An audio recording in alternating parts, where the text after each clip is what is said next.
Good morning, dear students. Once again, welcome to all to your own channel, Prashthi, the Ray of Light.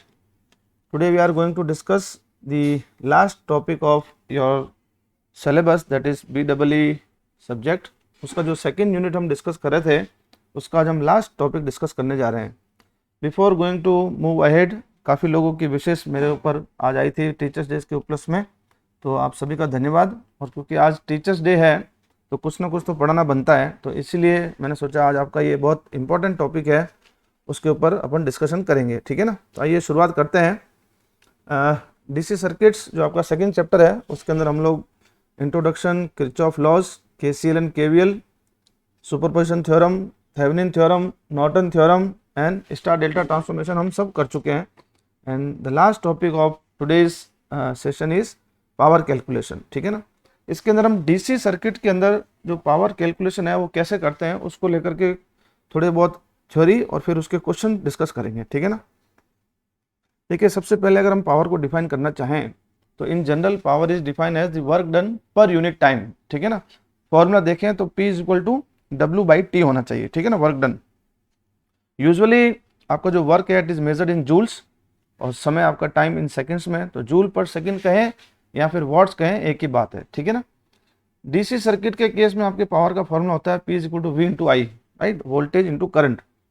अगर आपको केवल current दे रखी है, मान लीजिए यूजुअली सीरीज सर्किट के केस में, तो आप ओम्स लॉ यूज़ करके V की जगह IR कर दें तो ये I² R बन जाएगा. और अगर आपको वोल्टेज पता है यूजुअली पैरेलल सर्किट के अंदर, तो आप V²/R ये फॉर्मूला भी आप काम में ले सकते हैं. ठीक है ना. अब देखिए, एक छोटा सा कॉन्सेप्ट मैं आपको बता देता हूँ. Power dissipation usually refers to the rate at which electrical energy converted into heat, right? जिस दर पे आपकी जो एनर्जी है वो हीट में कन्वर्ट होती है, उसको हम कहते हैं कि इसमें पावर कंज्यूम हो रही है, पावर डिसिपेट हो रही है. और पावर डिसिपेटिंग एलिमेंट हमारे पास एक ही है, वो है रजिस्टर्स, क्योंकि हम डीसी सर्किट की बात कर रहे हैं. ठीक है ना. फॉर एग्जाम्पल, रजिस्टर्स में है पावर डिसिपेटिंग रेटिंग 5 वोट. अगर कोई रजिस्टर आपके पास है और उसकी पावर रेटिंग दे रखी है 5 वॉट, राइट, इसका मतलब क्या है कि इसके अंदर जो maximum current through the resistor should be such that the power dissipated should not exceed to 5 volt. ठीक है ना. 5 वॉट, सॉरी. इसके अंदर आपको इतनी करंट फ्लो करवानी है ताकि पावर डिसिपेशन 5 वॉट से ज़्यादा नहीं हो. Otherwise due to excessive current ज़्यादा हीट प्रोड्यूस होगी और ये डैमेज भी हो सकता है. ठीक है ना. अब इस बात को थोड़ा सा और डिटेल में या ढंग से समझने के लिए कुछ न्यूमेरिकल प्रॉब्लम्स इससे रिलेटेड अपन करते हैं, राइट.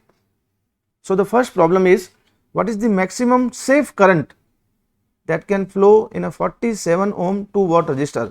ये देखिए 47 ओम तो उसका रेजिस्टेंस वैल्यू है और 2 वाट उसकी पावर रेटिंग है. ठीक है ना. आपको सेफ करंट पूछिए. पावर का फॉर्मूला अपन जानते हैं I²R, क्योंकि करंट की बात की जा रही है, तो यहाँ से अगर आप करंट का फॉर्मूला निकालें तो आपको आ जाएगा √P/R. आपको P भी दे रखा है और आपको R भी दे रखा है. ठीक है ना. 2/47 आप करेंगे और उसका अंडर रूट लेंगे तो आपको आ जाएगा 0.21 एम्पियर. तो ये जो करंट है ये मैक्सिमम करंट है इस केस में. ठीक है ना. इसके अंदर 0.21 करंट फ्लो हो सकती है. इससे ज़्यादा अगर आप करंट फ्लो कराएंगे तो ये डैमेज हो जाएगा. ठीक है ना. तो मैक्सिमम सेव करंट आपकी क्या हो गई, 0.21 एम्पियर, राइट. एक और क्वेश्चन करते हैं. A 0.1 ohm resistor is rated at 5 watt. एक रजिस्टर है, उसका रेजिस्टेंस है 0.1 ओम, पावर रेटिंग है आपकी 5 वॉट. ठीक है. In this the register safe when conducting a current of 10 ampere. ये पूछ रहे हैं is this register is safe, क्या ये रजिस्टर सेफ होगा, इसके अंदर अपन 10 एम्पियर करंट फ्लो कराएं. तो अपन इसकी मैक्सिमम सेफ करंट अगर अपन पहले पावर रेटिंग के हिसाब से निकालना चाहें I²R, तो जो करंट अगर 10 एम्पियर है अगर वो फ्लो होगी और रेजिस्टेंस का 0.1 ओम है तो 10 वाट हो जाएगा, जबकि इसकी रेटिंग है 5 वाट. इसका मतलब this is not safe value of the current, right. अब अगर हम वोल्टेज की टर्म्स में बात करें तो एक क्वेश्चन और कर लेते हैं. What is the maximum voltage that can applied across a 100 ohm 10 watt resistor in order to keep within the resistor's power rating? Power rating 10 वाट है, रेजिस्टेंस 100 ओम है. कितना वोल्टेज लगाएं ताकि ये सेफ मोड में चले. इस केस में आप फॉर्मूला कहाँ भी लेंगे, P/V, P is equal to V²/R, right. यहाँ से वोल्टेज निकल कर क्या आ जाएगा, √P/R का स्क्वायर रूट. तो 10 इंटू ये आपका 1000 उसका स्क्वायर रूट निकालेंगे तो 31.6 वोल्ट आएगा. ये इसका सेफ वोल्टेज है. इससे ज़्यादा अगर हम इसके ऊपर वोल्टेज लगाएंगे इसके टर्मिनल्स के ऊपर तो it may be damage due to excessive heat, right. ज़्यादा वोल्टेज लगाओगे ज़्यादा करंट फ्लो होगी, हीटिंग होगी. ठीक है ना. I²RT. Now come to the second category questions. आपसे इस तरह से क्वेश्चन पूछा जा सकता है कि in the circuit shown in figure the power consumed in 2 ohm resistor connected across A B. अब इसमें देखें 3 रजिस्टर्स हैं, है ना, 1, 2 और 3। बट क्वेश्चन में जो दे रखा है ए बी के अक्रॉस कौन सा है, टर्मिनल के अक्रॉस ये फर्स्ट वाला रजिस्टर 2 ओम। तो आपको विशेष ध्यान रखना है क्वेश्चन पढ़ते समय, ठीक है ना। आप कोई भी मेथड इसमें लगा लें, सुपरपोजिशन लगा सकते हैं, केसीएल केवीएल लगा सकते हैं, ठीक है ना। सपोज मान लीजिए मैं केसीएल लगा देता हूँ, ये अननोन नोड है आपका, क्योंकि अगर आप इस नोड को रेफरेंस लेते हैं तो इसका वोल्टेज आपका हो गया 6 वोल्ट, इस नोड का हो गया 12 वोल्ट, ये अननोन है, ठीक है ना। तो मान लीजिए इसका वोल्टेज V है, तो V माइनस 6/2, V माइनस 12/2 और V माइनस 0/2, ठीक है ना। इसको अगर आप इसका निकालेंगे तो ये 6 वोल्ट आएगा, ठीक है ना। आप कैलकुलेशन करके देखिएगा, 6 वोल्ट यहाँ पर भी है, 6 वोल्ट यहाँ पर भी है। एक ऐसा रजिस्टर जिसके दोनों टर्मिनल के ऊपर वोल्टेज सेम है, means there is no potential difference, voltage potential difference है ही नहीं, करंट फ्लो होगा ही नहीं, ठीक है ना। तो वैल्यू आपकी आ जाएगी 0 वॉट। ये इस रजिस्टर्स में कोई भी पावर कंज्यूम नहीं होगी, 0 वॉट, राइट। एक सिमिलर टाइप का क्वेश्चन मैं आपको यहाँ पर दे रहा हूँ, ठीक है ना। आप इसको सॉल्व करिएगा। हालांकि आंसर मैंने ऊपर दे रखा है इसका डी, यानी कि 2.5 वोट होगा। चलिए 2 मिनट लगेंगे, डिस्कस कर लेते हैं। अब इस क्वेश्चन में कहा गया है यूज सुपरपोजिशन थ्योरम। अगर ये ऑब्जेक्टिव टाइप पेपर में इस तरह का क्वेश्चन आता है तब तो आप बाध्य नहीं है इसको यूज़ करने के लिए, बट पेपर अगर सब्जेक्टिव है तो फिर आपको ये मेथड काम में लेना पड़ेगा, ठीक है ना।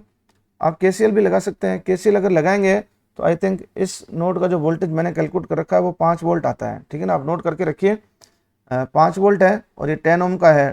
तो आप यहाँ से V²/R करेंगे तो 5 का स्क्वायर/10, 25/10, 2.5 वॉट, आंसर डी है। इसको आप करिएगा, कोई दिक्कत हो तो कमेंट बॉक्स में मुझे जरूर बताइएगा, ठीक है ना।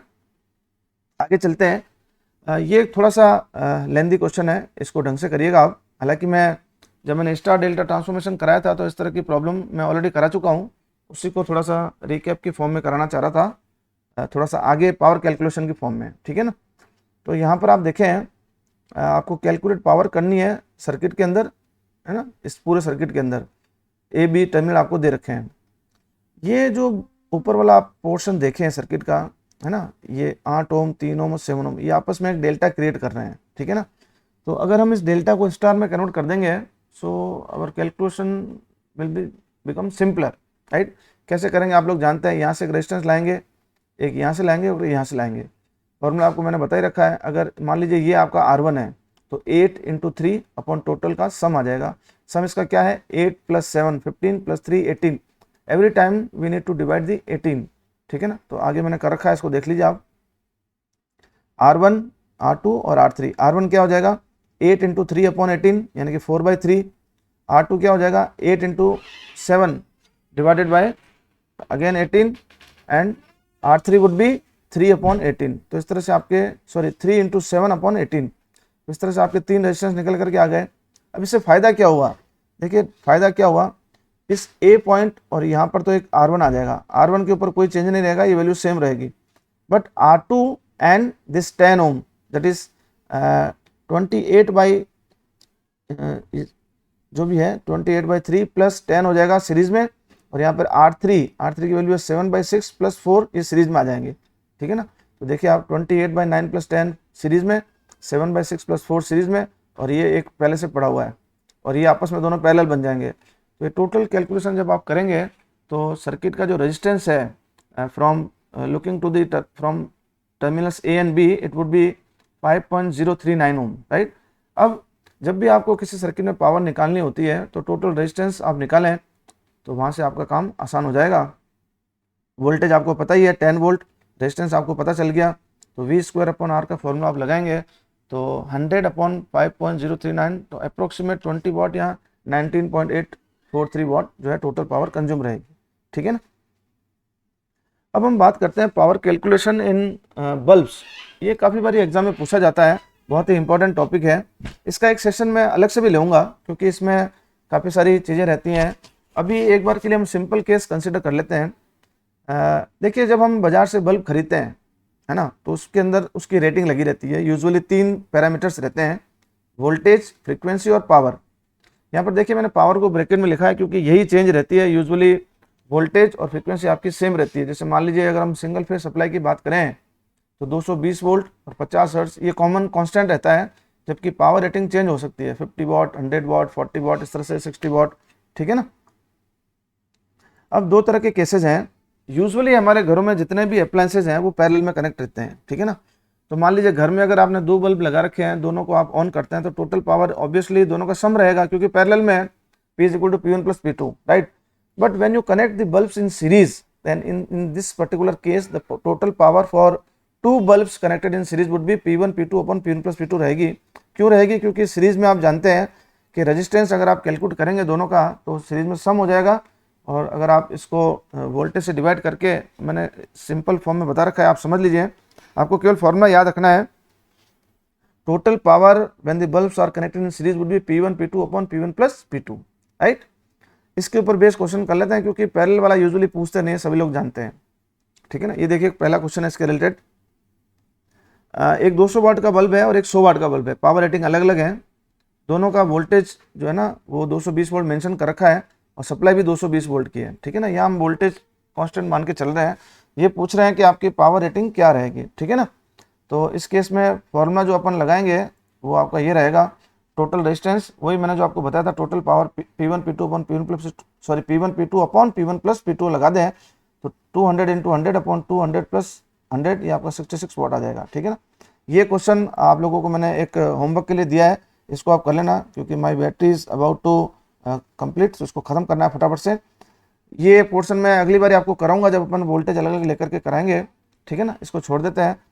ये एक प्रॉब्लम है, दो रेजिस्टेंस है ना पैरेलल में है, एक रेजिस्टेंस सीरीज में कनेक्ट किया हुआ है, पावर इसमें ऑलरेडी दे रखी है, आपको रेजिस्टेंस की वैल्यू पूछी है, तो ये सर्किट बनेगा इस केस में, है ना। इसका आप स्क्रीनशॉट ले लीजिए, क्योंकि मैं battery is about to, charger कहीं और पड़ा है, अदरवाइज दिक्कत हो जाएगी। तो कमेंट बॉक्स में आप मुझे बताइएगा। ये एक और क्वेश्चन आपके होमवर्क के लिए है। तो इसी के साथ मित्रों आज की क्लास को अपन यहीं समाप्त करूंगा। कैसी लगी क्लास, इसको लाइक और शेयर जरूर करें। धन्यवाद, जय हिंद।